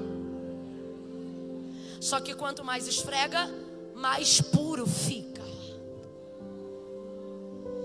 Eu quero que você entenda que no ambiente profético, esfregar aqui é repetir processo. E Deus não tem nada contra repetir processo. Tudo que se repete é pedagógico. Tudo que é pedagógico se aprende. Tudo que se aprende te eleva à excelência. Ouça isso. É a repetição do processo que gera a transformação. É a repetição do processo que traz o milagre. É a repetição do processo que aprimora a sua habilidade. É a repetição do processo que te dá fluxo de intercessão. É a repetição do processo que te dá chave de oração. É a repetição de processo que te faz aprender coisas que você não sabia. É a repetição de processo que te dá uma identidade espiritual. É a repetição de processo que te faz ser diferente da esmagadora maioria. É a repetição de processo que te faz encarar com naturalidade o que é muito difícil para outras pessoas. Eu me lembro que quando eu comecei a viajar, eu sempre levava as irmãs do grupo comigo. E eu sempre escolhia aquelas que nunca andaram de avião. Era um jeito de eu fazer elas viverem a realização de um sonho através do ministério. E eu me lembro que eu chegava de boa, sentava de boa, porque eu já estava treinada para aquilo. Mas elas iam cantando o hino da harpa daqui até lá. E quando chegavam derrubadas de sono. E quando comiam, se enjoavam na viagem. Porque às vezes era 6 horas de carro, 8 horas de carro, 9 horas de carro. Era uma dificuldade tremenda. Elas amavam, mas ao mesmo tempo ficavam enjoadas. Eu me lembro que uma vez eu trouxe uma menina para trabalhar comigo e ela é excelente, mas ela chegou para mim e ela disse: Camila, me perdoa, mas eu não aguento. Ela ficava amarela, igual essa tela. Ela passava mal porque ela não tinha costume. Há pouco mais de um ano eu tenho trabalhado com a pastora Raquel. A pastora Raquel dorme de um lado e encosta do outro, fica meio assim, fica ameaçada. Raquel, você quer desistir? Não quero não, porque ela entende que um processo de treinamento vai dar para ela habilidade. Quando eu comecei a viajar, eu tomava 2 Dramin. Quando eu comecei a viajar, eu dormia em qualquer canto. Hoje eu chego depois de 14 horas de viagem, prego 2 horas, volto para casa, oro só 1 hora, volto 3 horas, estou em casa. Chega em casa, você dorme? Não. Camila, você é ligada no 320? Não, no 360. Deus me treinou para viver esse tempo. Eu nunca disse para Deus: eu quero que o Senhor diminua o fluxo, eu não quero mais atender a agenda. E também outra coisa, sempre fui disciplinada. Eu tenho meu horário com meu marido, meu dia com a minha família, minha resenha com os meus amigos, é tudo disciplinado. De vez em quando alguém pensa assim: é maluquinha, vai ganhar o mundo. Não, meu irmão, eu estou construindo vida, porque eu sei que não é a chegada, é a jornada. Eu estou ligada. Aí quando eu chego, eu penso: eu estou arrebentada, eu estou doída. No começo era assim, mas passou 1 ano, passou 2, no terceiro eu ainda sentia, no quarto eu ainda sentia, no quinto eu não sentia mais, no 6º eu bambiei. E então Deus disse assim: Deus tomou um vaso de uma igreja batista, daqueles que nunca são usados, para poder dizer: sou eu mesmo. É um amigo meu, não falou em língua, não profetizou. Cheguei na igreja dele, dobrei o joelho, nem minha cara ele viu. Pelo Espírito ele impôs as mãos sobre o meu ombro e disse assim: estás cansada? Queres parar? Quando não quiseres mais ir, eu também não quero continuar. É só você me dizer, eu só vou te dar o que você aguenta. Irmão, e com Deus eu sempre fui assim. Eu posso estar arrebentada, mas se é de Deus, você não está entendendo, se é de Deus eu quero. De lá para cá eu comecei a orar e disse: não quero que tu diminua o processo, quero que tu aumente a minha rompendo. Vejo Deus fazendo hoje, quase 10 anos depois, o que não fez na época do 5, do 6º ano, nem do 7º ano. Vejo Deus me empurrando para um romper.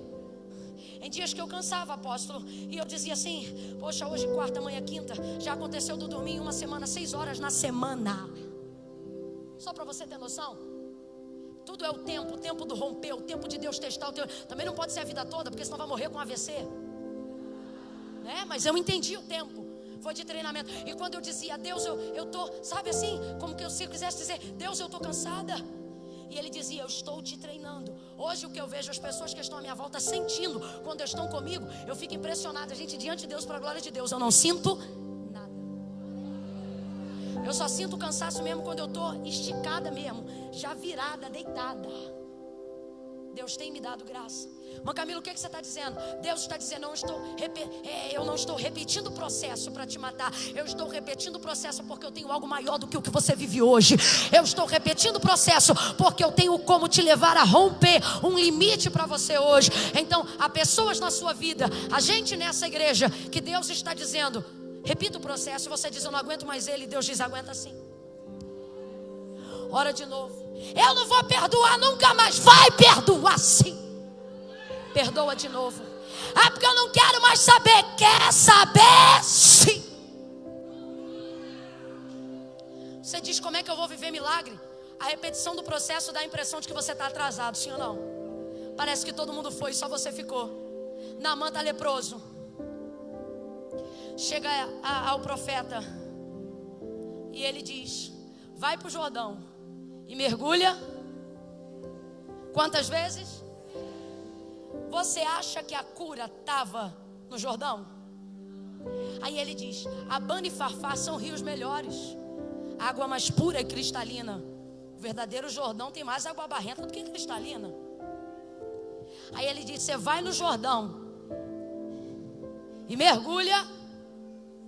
Foi a água do Jordão? Foi a obediência à palavra do profeta. A palavra do profeta está dizendo: repita o processo. Primeira, nada. Segunda, nada. Terceira, nada.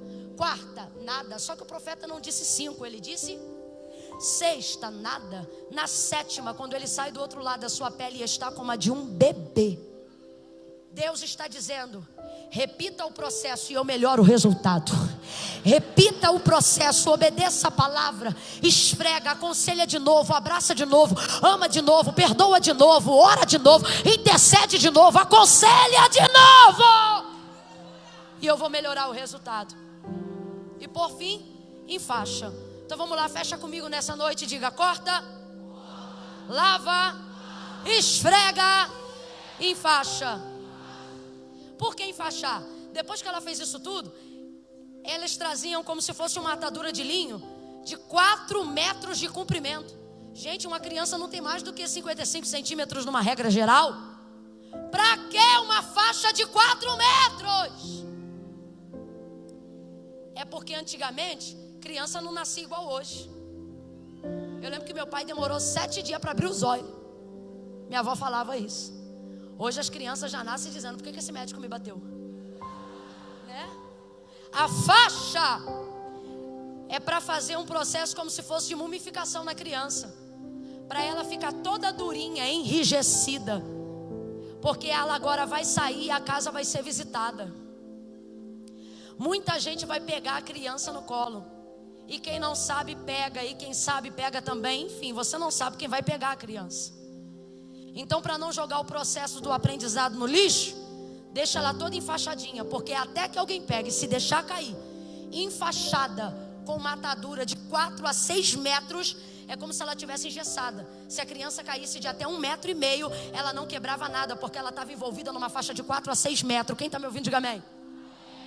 Deus está dizendo: às vezes a gente faz o processo todo e esquece de proteger. Por quê? Porque ser parteira não te faz ser mãe da criança. Você ajuda no processo, mas como você soube a hora de entrar, você também precisa saber a hora de... E tem gente sofrendo por filhos que não foram gerados, dizendo: eu ajudei, eu cuidei, e agora outro está embalando, outro está amamentando. Deus está dizendo: ei, você não foi a mãe, você só era a parteira. Você precisa ser curado. O ministério de algumas pessoas tem ficado comprometido, porque Deus chama elas para serem parteiras e elas se sentem a mãe. Ajudar alguém a crescer não te faz mãe de alguém. Ajudar alguém no momento de dor da sua vida não te dá a certidão de nascimento da criança. Quando a criança nasce, ela faz todo o procedimento, enfaixa e entrega para a mãe. E então ela pode ir embora. E agora eu quero entregar uma parte seleta, porque tem gente hoje aqui que o Senhor está dizendo: para de brigar, entrega para quem pertence. Mas eu lavei de onde veio, mas eu cortei de onde veio. Pois é, só que agora está pronto para voltar. Está enfaixado, está protegido, está guardado, está cuidado. As mães, literalmente, vocês sabem, vocês não criam o filho de vocês para vocês. Aos pais, a mesma coisa. E os pastores nem se fala. Quantas vezes você cria para alguém, ensina a cantar para alguém, ensina a pregar para alguém, e depois que faz tudo, você vê indo para o braço de alguém que não foi quem cortou, não foi quem lavou, não foi. Só que Deus está dizendo: eu também estou preparando alguém para você, Olha o que o texto diz: parteira nenhuma ficou com o filho que é seu. Mas quando Deus viu como elas faziam o que elas foram chamadas para fazer, o texto diz: e o Senhor lhes deu família. Deus está dizendo: quando você zela pelo outro como se fosse seu, sabendo que não lhe pertence, eu dou para você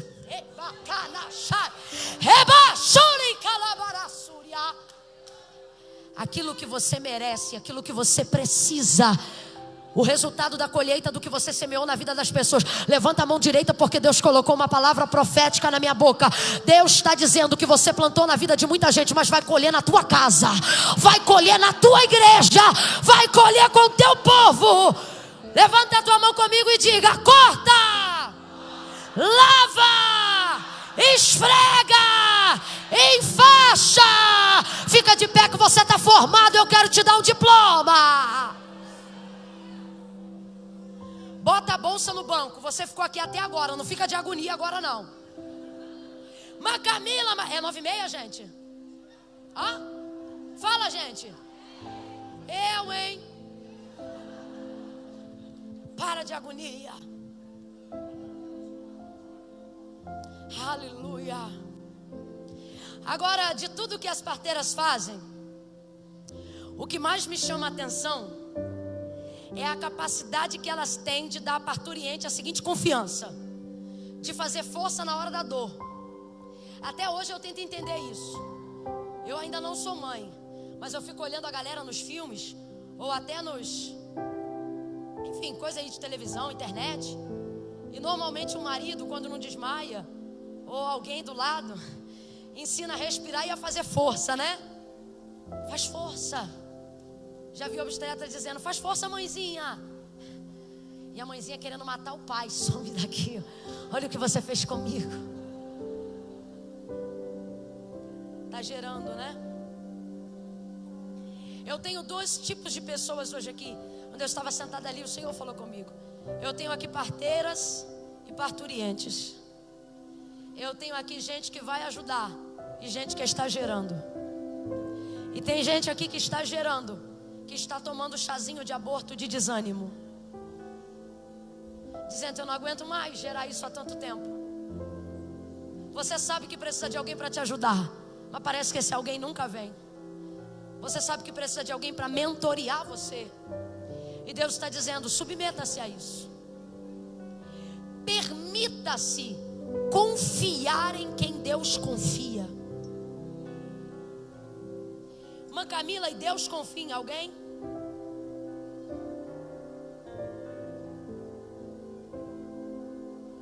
Pode beber água não? Vai ficar me secando?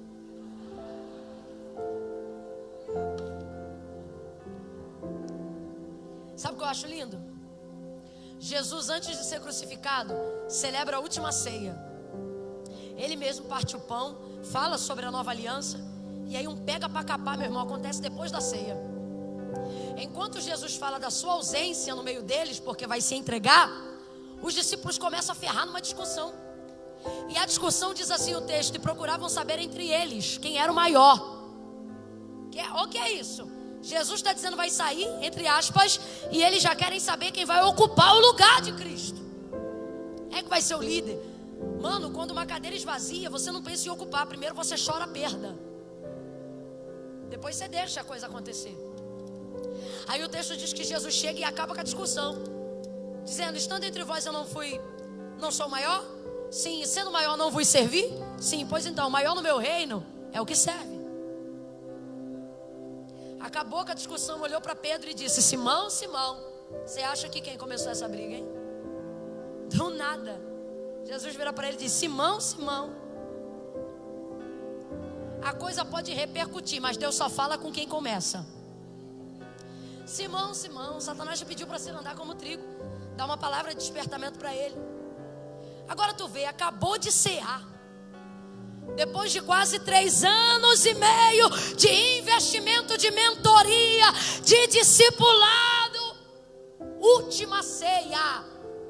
Se tem alguém que esfregou, foi Jesus, hein? De vez eles terminarem chorando, gente, Jesus cantou um hino, o ato solene da igreja até hoje.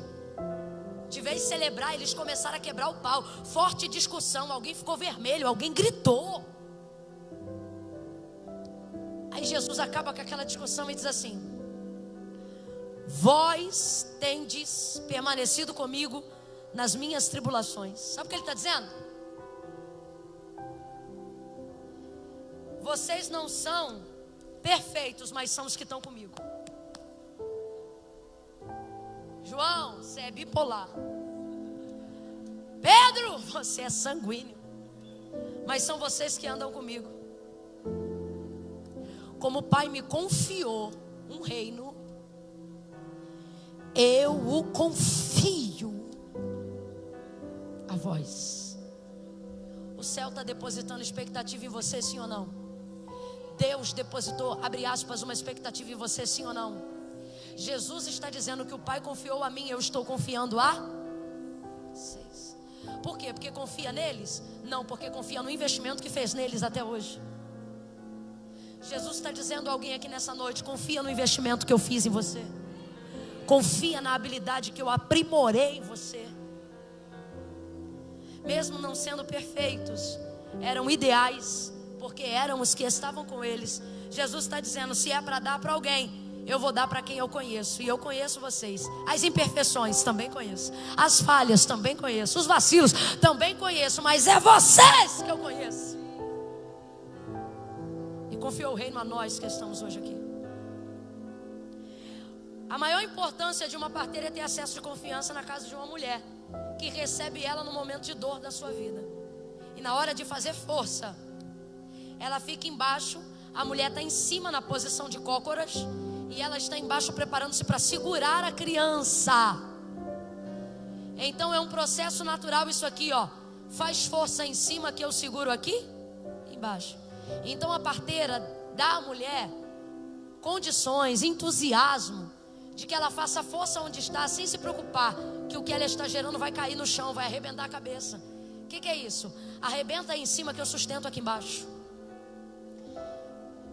Eu vivo o resultado de uma série de parteiras, de gente que diz: Camila, vai que a gente está orando. Deus está dizendo a essa igreja, para todos os ministérios que estão sendo gerados hoje aqui, Ele está dizendo: não sufoque ninguém. Enquanto você não gera, sustenta quem está gerando.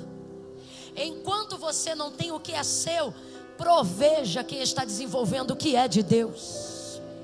Que essa igreja possa dizer aos apóstolos dela: pode fazer força em cima, que a gente está segurando aqui embaixo. Que hajam pessoas do seu lado, que Deus te prepare gente para dizer: ei, faz o que Deus está te mandando fazer aí em cima, e deixa que a gente segura aqui embaixo. A gente segura o resultado da dor, a gente segura o peso gestacional, a gente dá um jeito de você continuar o que você está fazendo sem comprometer a realização do que a gente está recebendo.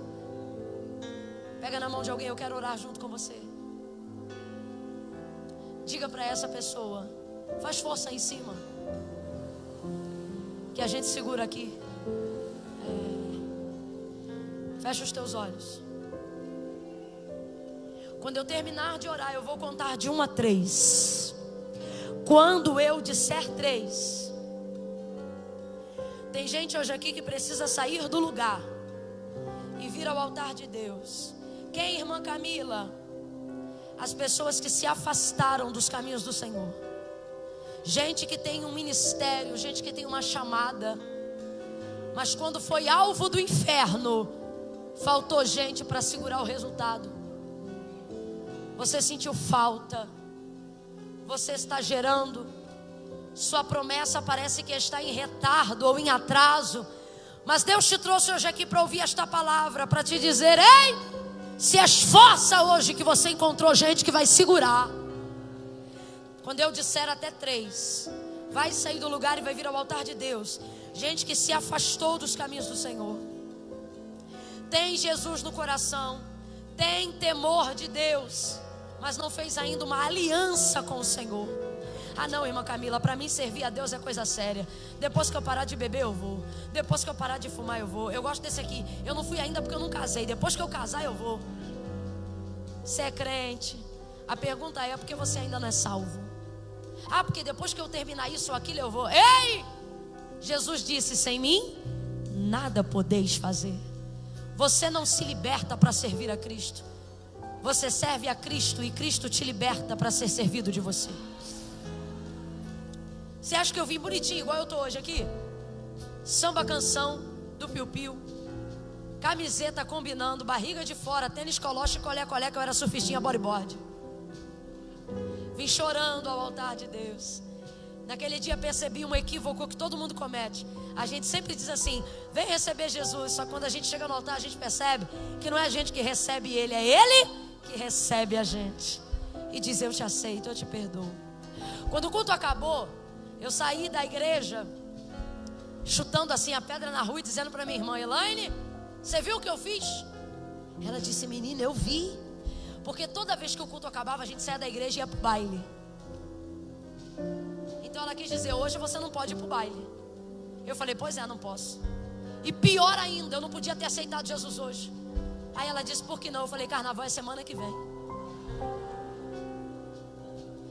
Eu achava que ia dar para me despedir. Quando chegou no carnaval, eu fui correr atrás do trio. Mas eu não conseguia. Porque quem me recebeu aqui na frente me encheu de uma tal maneira que eu não conseguia mais viver assim a efusão daquela presença. Aí eu vi que aquilo não me acompanhava atrás do trio e fiquei perturbada. Falei: depois que eu recebi Jesus, eu voltei a dormir. Depois que eu recebi a Jesus, o demônio não tirou mais farinha com a minha cara. Depois que eu recebi a Cristo, minha vida foi diferente. Aí eu pensei: se ele não está aqui agora, é porque não está concordando comigo.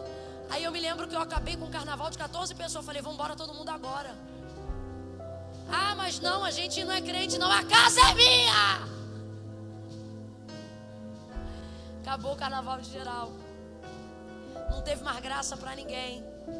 Porque depois que Jesus me invadiu, eu não consegui mais viver sem Ele. Irmã Camila, o que você está dizendo? Estou dizendo que depois que a gente vem no altar, muita água passa debaixo pela ponte. Mas a nossa vida nunca mais é a mesma. Jesus não é o carro que você precisa. Jesus é a direção que você não tem. Jesus não é uma cama box maravilhosa. Jesus é o sono de volta, não importa onde você durma. Jesus é a paz que a gente procura. Tem gente hoje aqui que ama ao Senhor. Irmã Camila, como é que sabe? Porque está aqui até agora. Você diz: eu não sou crente. É sim. Você não é salvo, mas é crente. Você conhece um monte de simpatia da tua avó, mas quando a coisa aperta, você diz: há poder no nome de Jesus. Conhece um monte de santo, mas só chama o nome dele. Conhece um monte de simpatia, mas só faz campanha e voto. Eu ainda gosto mais a quem nesse momento não solte a mão dessa pessoa. Esteja dizendo: irmã Camila, eu só não vou aí agora, porque para mim servir a Deus é coisa séria. Então eu não consigo ser crente, eu fico com um pé cá e outro lá, porque eu não consigo ser crente. Não, você fica com um pé lá e outro cá, porque o que não consegue é ser ímpio. Se conseguisse, você ia embora e não dava nem tchau. Mas uma semana você está lá, outra semana você está aqui, e você vem me dizer que não consegue ser crente. O que você não consegue é dar a Deus para essa presença. O que você não consegue é se distanciar da graça de Deus. Você é mais crente do que não crente. Tem crente aqui que está olhando para o relógio dizendo: eu tenho que ir embora. E você que se diz desviado está dizendo: eita, Deus me achou, estou todo arrepiado. Você é crente e está na hora de ser salvo. Irmã Camila, ok, mas eu vou ficar aqui onde eu estou. Deus sabe, mas não concorda. Porque foi Jesus, não foi Camila, não foi Projeto Vida, não foi Assembleia, não foi Presbiteriana, não foi homem. Foi Jesus que disse: aquele que me confessar diante dos homens, eu o confessarei diante do meu Pai que está no céu. Olha o que ele diz, igreja. Mas aquele que se envergonhar, ele diz aquele que não crê? Não, porque o problema não é vergonha. Ou melhor, o problema não é falta de fé, é excesso de vergonha. Aí você diz: eu não vou sair do meu lugar porque eu tenho vergonha. Eu vim de Coloche, samba canção, com uma barriga de girino para fora, e você tem vergonha de quê? Lhe digo mais: a vergonha é passageira, mas a salvação é eterna. Irmã Camila, como é que eu faço? Quando eu terminar de orar, vem com vergonha, mas vem. Irmã Camila, eu não posso ir, eu estou enrolado. Vem enrolado, mas vem. Irmã Camila, eu não posso ir, eu estou com 10 gramas aqui que eu vou usar no final do culto. Deus está dizendo, vem com as suas 10 gramas. Se o fornecedor estiver aí, traz ele também. Quando você chega perto de Jesus, não é Ele que fica viciado, é você que começa a ser liberto. Você não precisa ter medo do que carrega. Você não precisa ter medo do que te aprisiona. Você diz, mas esse vício é forte, esse problema é forte. E o Senhor diz, um valente só é valente até que o mais valente chega. E o mais valente é Jesus. Fecha o corredor, dá a mão para todo mundo. Dá a mão para todo mundo, fecha o corredor aí agora. Fecha o corredor aí agora. Senhor, aonde houver uma parteira, aonde houver um homem a quem o Senhor levantou para auxiliar nas demandas da vida, oh Deus, é na tua presença agora. Eu invoco o teu nome. Esse altar é profético, essa igreja é profética. Há uma unção desatadora de julgos aqui nesta noite. Eu te louvo pela oportunidade de passear nesta terra fértil, uma terra de gestação e milagre, uma terra de madres espirituais, uma terra de ventres espirituais, uma terra de entranhas fortalecidas. Deus, levanta ministérios, levanta chamadas operantes. Deus, traz gente com alto potencial para este lugar. Traz gente com poder gestacional para milagres neste lugar.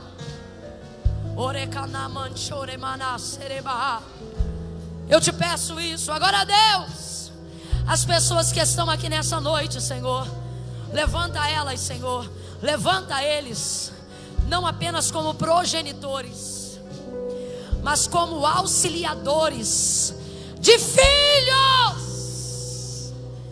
que não tiveram suas mães, de filhas que não tiveram referência, de ministérios que foram abandonados. Senhor, unge esse teu povo com uma unção de resgate. Unge esse teu povo com uma unção de parteira. Coloca na mão do teu povo a palavra cortante, penetrante. Coloca na mão do teu povo a água do Espírito, a água da vida. Coloca no teu povo o sal que faz a diferença. Ajuda a gente a esfregar, ajuda a gente a repetir o processo. Não deixe essa mãe desistir do filho, não deixe essa mulher desistir do casamento, não deixe esse homem desistir do ministério. Esfrega, enfaixa, cobre, adorna, protege. Vai envolvendo, envolvendo, envolvendo. Envolve no teu manto.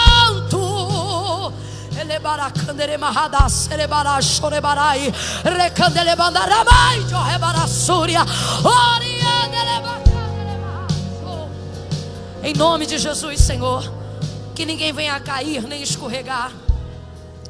Protege as nossas habilidades. Protege a voz, a influência, a referência. Protege o comando, protege o governo, protege a inteligência, protege a sabedoria. Protege, Senhor. Não deixa o diabo tocar nessas habilidades. Protege as habilidades. Protege, Senhor, as habilidades. Essa menina não foi chamada para cantar na noite. Esse menino não foi chamado para tocar na noite. Protege as habilidades. Esse pastor não vai promover comício. Protege as habilidades. As habilidades. Protege a unção, Senhor. A técnica, a retórica, a oratória, a influência, a graça, a unção, o carisma. Protege, protege os acessos que tu tem nos dado. Em nome de Jesus, Nós oramos, Senhor, assim, em nome de Jesus. Quem concorda, diga. Quando eu disser 3, o Ministério de Louvor vai cantar apenas um refrão. Não estrofe, não estende, só um refrão. Quando eu disser 3 e eles começarem a cantar, eu estou esperando aqui. No 3, quem reconhece que vem à igreja, mas ainda não cortou o cordão umbilical com o mundo. Quem é uma bênção, Jesus está disposto a receber, mas ainda não se sentiu.